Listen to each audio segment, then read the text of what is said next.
We have our salmon here, raw salmon. We took our skin off for our first dish, and we're just gonna do a little tiny marinade on it, little olive oil, salt and pepper, just kind of light. You wanna always season both sides when you're cooking. And then here's our greens, and with this, we're gonna use the Vitamix and our sorrel that's been soaking, and we're just gonna give it a once over to dry it off. My kids love doing that. So that's gonna go in there. Our arugula. We got basil. To kind of richen up this, I'm gonna put just a little bit of olive oil in there, and that's gonna kind of match with that fish stock and just give it a nice body. So that was probably about 3 tablespoons.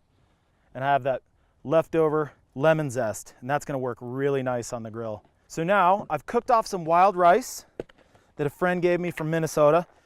A little over a cup of cooked wild rice. So in with the onion. So we're also gonna do a little bit of bias cut scallion, and that's gonna go into the rice there. Turn it just about, 45, 50 degrees, and just give it a little chop like that. Just a little greenage in there. That goes in with the rice. This is a farm egg. The difference of a farm egg is amazing. That's another reason to support your local farmer, is just getting the high quality product. Then we're gonna add a little, very small touch of milk. I like whole milk. So that was, 2 tablespoons of milk. And then we have a little all-purpose flour. You can use rice flour if you want, for all the people that are, gluten-free out there. 2 tablespoons, call it. Take your whisk, just kind of beat that together. And what you're looking for is just a little thickness. A little bit of salt and pepper in there. These are raw pumpkin seeds that I toasted with olive oil and just a little bit of salt and pepper. And I'm gonna take probably, call it 2 tablespoons. And then I'll add a little bit of sesame seed as well. You don't have to add any of that stuff. But I like a little bit of nuttiness, and it's gonna give you an extra bit of crunch. So now what we're gonna do is marry these two. You need a spatula. You don't want it too eggy. You want it just kind of enough to have it stick and hold together in the pan when you cook it. Just because I'm a little cheeky, I'm gonna add just a touch of olive oil, kind of richen that up a little bit.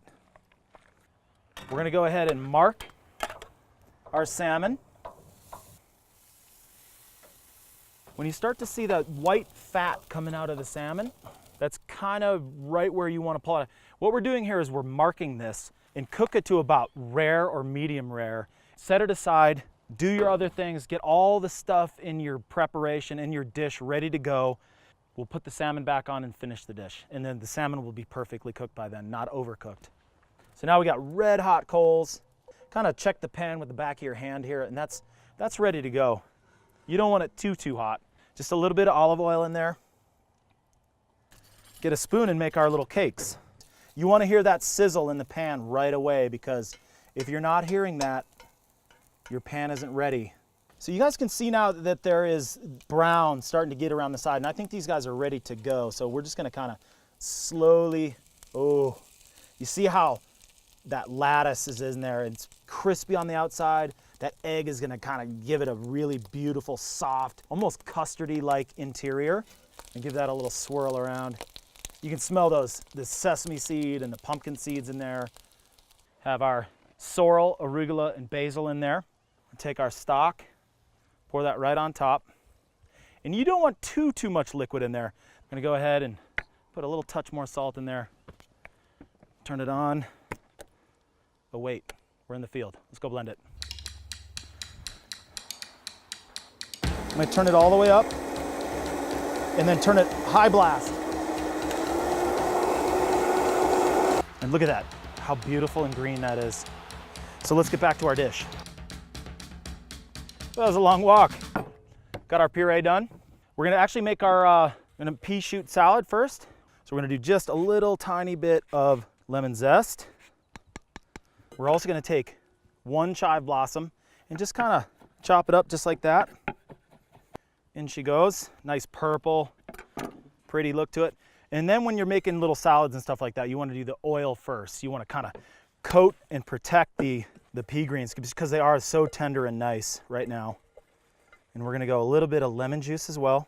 So just a little splash of vinegar, little pepper, pinch of salt, and kind of give that a little toss. Use your fingers if you want. We're gonna get we got our hot pan here for our wilted greens. So we're just gonna go just a touch of olive oil there. Just a little sizzle. Good temperature there. We're also gonna put our salmon back on the grill here. Tend to our greens. A little touch of salt and a small amount of pepper. Now we're gonna plate this beautiful dish. Got some lovely pottery here. Beautiful wilted greens, still some nice texture to them. And then on top of that, we're gonna go with our little wild rice pancakes. And then right on top of that, 2 of those pieces in there. So if you're doing this at home, you could actually put this into a nice vessel, like a ceramic or porcelain vessel, and go to the table and pour it around. It's quite dramatic. And then we're gonna finish the dish with this beautiful pea tendrils. And there it is. Simple, elegant, healthy, beautiful. All right, guys, that's a wrap for today. So support your local farm. Next week, these things will be about that much higher. And stay hungry, my friends.